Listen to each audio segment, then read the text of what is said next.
طبعا احنا عم نعمل لكم طريقة الملوخية. الدجاج طبعا مسلوق، هم عبارة عن 8 قطع، بس انا شلت 4 عشان ما كلهم بحبوا بالملوخية، فبعمل لكم على جهتين، مع الملوخية وبدون الملوخية. فهيك استوى الدجاج. شو بنحط عليه؟ بندورة، برش، خليه يغلى دقيقتين بس، يغلى شوي لنار حامية شوي.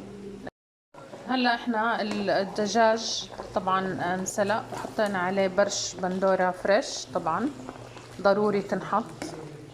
اللي بيسأل ليش بتنحط، عشان مطة وهون انا شلت 4 قطع من الدجاج. وهون بحوز بصل مع زيت، طبعا زيت زيتون، عشان في ناس ما بحب الدجاج مع الملوخية. هلا الدجاج غلي، شو بنعمل؟ بنحط الملوخية. طبعا انا هون عندي ملوخية مجمدة، تشتروها من السوق، طبعا مصرية او ايطالية اللي موجود، وبتدوب شوي شوي، فتستنوا عليها تدوب نهائي. طبعا انا عندي ملوخية ناشفة البلدية الاصلية، يعني نشفناها لانه بالفريزر يمكن ما يكون في حد عنده مجال يفرز، فناشفة كمان برضو بتطول. فاستنوا شوي تدوب الملوخية مع الدجاج. طبعا في الاولاد الصغار بحبوا هاي الطريقة عشان الدجاج بيكون طري، بس الكبار بحبوا الدجاج مع شوي. البصل بنحط له شوية كركم، وبنحرك عشان يتوزع.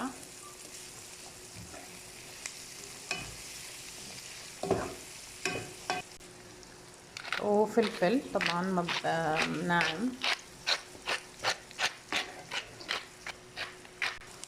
طبعا هلا البصل استوى، بنحط الدجاج. طبعا هذا الدجاج رح يفوت على الفرن، وبندير شوية اللي هي المرقة عليه عشان يعطي صوت. بنحركه شوي. طبعا بنرش عليه ماء بلدي. فرن بس شوي. هلا شوفوا كيف الملوخية ذابت. طبعا لونها اخضر بالشهي، ولا رح يتغير لونها. جيبوا نوعية كويسة ما رح لونها يتغير. فهي هيك. حاسة شوي مرقة، ممكن احط من الناشفة شوي. هلا بفرجيكم كيف.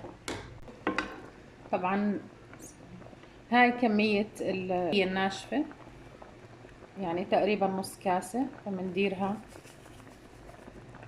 طبعا طعمها اكيد روعة لانها ملوخية بلدية. فشوفوا كيف قوامها شهي، ما بمط، ما فيها مطة. شوفوا ما بتمط ابدا.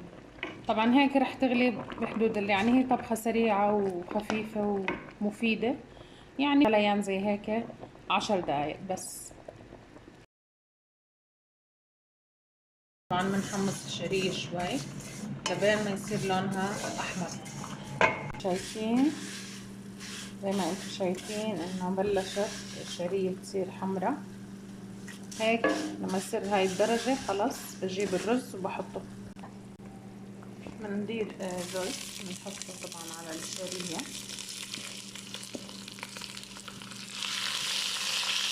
طبعا الرز منقوع ساعتين ومغسول، رز مصري. بنحط طبعا شوية كركم عشان اللون. طبعا بنحط معلقة ملح تقريبا.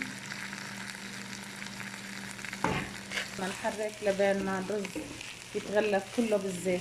الرز العربي دايما بكونوا محطوط عليه زيت، طبعا بيقدروا يخففوا الزيت يخففوه، بس الزيت يعني بيعطيه طراوة شوي. هلا بنحط مي مغلية طبعا لبين ما نغطي الرز كامل عشان الاستواء.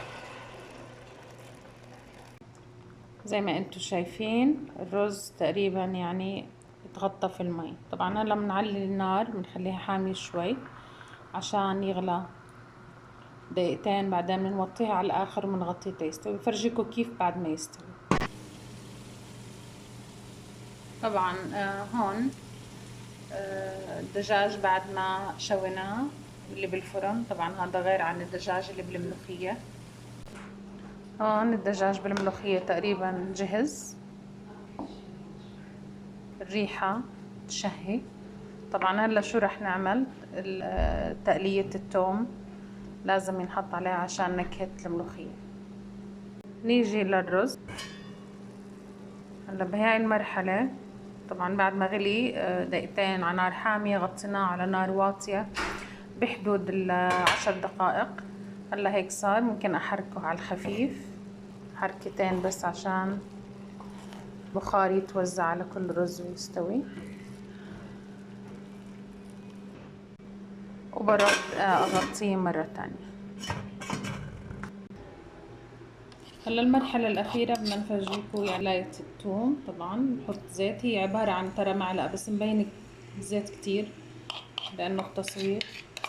معلقة زيت ومعلقة ثوم مع فلفل أخضر، فمنقليه زي ما انتم شايفين هيك، يعني أحمر. مثل ما انتم شايفين بلش الثوم ياخد لون.